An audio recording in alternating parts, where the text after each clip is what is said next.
नमस्ते। आज हम एक बहुत ही दिलचस्प पहेली को समझने की कोशिश करने वाले हैं। भारत की कई नई पीढ़ी की जो टेक कंपनियां हैं, उनका रेवेन्यू तो तेजी से बढ़ रहा है, लेकिन उनके स्टॉक की कीमतें वो कुछ और ही कहानी बयां कर रही हैं। तो सवाल ये है कि आखिर ऐसा हो क्यों रहा है? तो ये है आज का सबसे बड़ा सवाल। अगर सेल्स बढ़ रही हैं तो स्टॉक्स क्यों गिर रहे हैं? ये एक ऐसा विरोधाभास है जिसने कई इन्वेस्टर्स को उलझा कर रख दिया है। चलिए इस गुत्थी को सुलझाते हैं और इसके पीछे की असली वजहों को समझते हैं। अच्छा, सबसे पहले ये समझ लेते हैं कि हम न्यू एज बिजनेस किसे कह रहे हैं। ये वो कंपनियां हैं जो टेक्नोलॉजी के दम पर पुराने तरीकों को बदल रही हैं, जैसे ज़ोमैटो जो हमारे खाना ऑर्डर करने का तरीका बदल रहा है, या नाइका जो हमारे ब्यूटी प्रोडक्ट्स खरीदने का तरीका बदल रहा है। इनका पूरा का पूरा मॉडल स्पीड और ग्रोथ पर ही टिका होता है। ठीक है, तो चलिए अपनी पहली केस स्टडी की तरफ बढ़ते हैं। ज़ोमैटो अब ये सिर्फ एक फूड डिलीवरी कंपनी नहीं रही, इसने एक बहुत बड़ा स्ट्रेटेजिक मोड़ लिया है जो इसके भविष्य को पूरी तरह से बदल रहा है। अपनी ऑल टाइम हाई कीमत से ज़ोमैटो का स्टॉक करीब 28% नीचे आ चुका है। ये कोई छोटी मोटी गिरावट नहीं है, ये साफ साफ दिखाता है कि शानदार रेवेन्यू ग्रोथ के बावजूद इन्वेस्टर्स के मन में कहीं ना कहीं चिंता बनी हुई है। अब जरा इस स्लाइड पर ध्यान दीजिए क्योंकि असली कहानी यही छिपी है। पीई रेशियो देखिए, 1215। इसका मतलब पता है क्या है?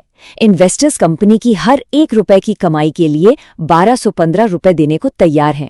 और पेग रेशियो जो 35.66 है, ये बताता है कि स्टॉक की कीमत उसकी कमाई की ग्रोथ के मुकाबले बहुत बहुत ज्यादा है। बाजार भविष्य में असाधारण ग्रोथ की उम्मीद कर रहा है, और जब उम्मीदें इतनी ज्यादा हों तो स्टॉक पर दबाव बनना तो लाजमी है। और ये समझना बहुत जरूरी है कि ज़ोमैटो अब सिर्फ एक फूड डिलीवरी ऐप नहीं है, ये 4 अलग अलग बिजनेस चलाता है। फूड डिलीवरी, क्विक कॉमर्स यानी ब्लिंकिट, डाइनिंग आउट और B2B सप्लाई। मतलब ये एक मल्टी वर्टिकल इंटरनेट प्लेटफॉर्म बन चुका है। और ये स्लाइड ये ज़ोमैटो के बिजनेस में आए जबरदस्त बदलाव को दिखाती है।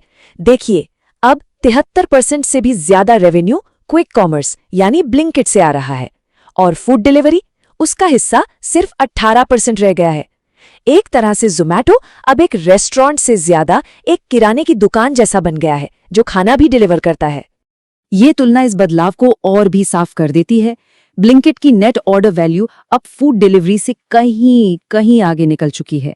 ये दिखाता है कि कंपनी ने अपना भविष्य अब क्विक कॉमर्स पर दांव पर लगा दिया है।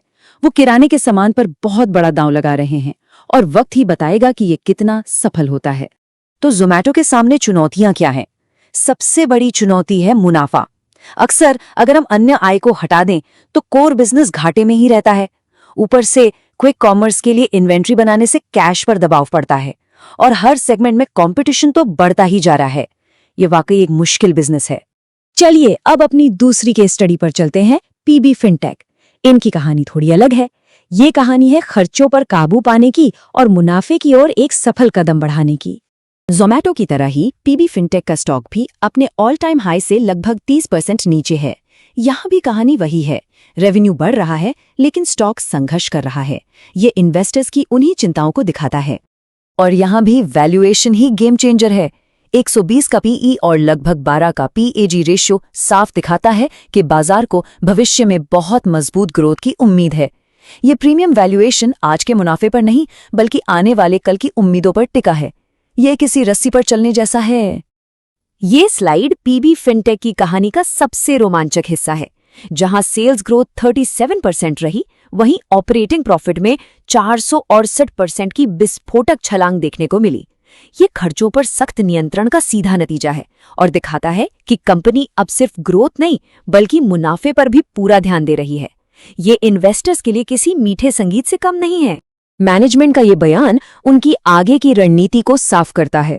वे सिर्फ भारत में ही नहीं बल्कि अंतर्राष्ट्रीय स्तर पर भी विस्तार करने को तैयार हैं। वो बड़ा सोच रहे हैं और ऐसे बाजारों पर नजर गड़ाए हुए हैं जहां वे अपनी एक्सपर्टाइज से बड़ा बदलाव ला सकते हैं। और अब हमारी आखिरी केस स्टडी, नायका, ब्यूटी और लाइफस्टाइल रिटेल की लीडर। ये वो कंपनी है जिसने भारत की ब्यूटी इंडस्ट्री में सचमुच एक क्रांति ला दी है। नायका का भी वैल्यूएशन ऊंची उम्मीदों पर ही आधारित है। 52 का पीई और 29 से ज्यादा का PEG रेशियो बताता है कि एक बार फिर बाजार भविष्य में जबरदस्त कमाई की उम्मीद कर रहा है। ये एक और स्टॉक है जहां इन्वेस्टर्स आज से ज्यादा कल पर दांव लगा रहे हैं। ये स्लाइड दिखाती है कि नायका का पैसा आखिर आता कहां से है। ब्यूटी सेगमेंट 91% हिस्सेदारी के साथ सबसे आगे है, जबकि फैशन अभी भी एक छोटा सा हिस्सा है। वो सचमुच ब्यूटी की क्वीन है। और नायका की भविष्य की योजनाएं बहुत महत्वाकांक्षी हैं। वो घरेलू और अंतर्राष्ट्रीय दोनों बाजारों में विस्तार करने की योजना बना रहे हैं। इसमें ब्यूटी और फैशन दोनों पर जोर है और साथ ही फिजिकल स्टोर्स का नेटवर्क भी बढ़ाया जा रहा है। लगता है वे दुनिया पर छा जाने के लिए तैयार हैं।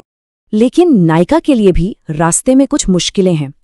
ब्यूटी सेगमेंट में कंपटीशन बहुत बढ़ गया है। उनके नए बिजनेस अभी तक मुनाफे में नहीं है और कंपनी पर कर्ज का बोझ भी बढ़ रहा है। ये एक ऐसा ट्रेंड है जिस पर इन्वेस्टर्स को नजर रखनी चाहिए। सब कुछ गुलाबी नहीं है। तो इन तीनों केस स्टडीज से हमने क्या सीखा? अब समय है निष्कर्ष पर आने का और ये समझने का कि इन न्यू एज कंपनियों को परखने का सही तरीका क्या है। तो किसी भी न्यू एज कंपनी का विश्लेषण करते समय ये 3 सवाल जरूर पूछने चाहिए। पहला, क्या मुनाफा असली बिजनेस से आ रहा है? दूसरा, क्या ग्रोथ से कैश बन रहा है या जल रहा है? और तीसरा, क्या कंपनी कंपटीशन के सामने टिक सकती है?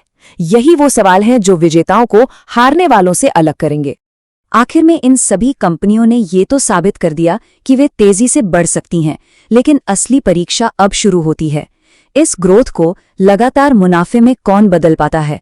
यही वो एक सवाल है जो इन न्यू एज स्टॉक्स का भविष्य तय करेगा। इसे समझने के लिए हमारे साथ बने रहने के लिए धन्यवाद।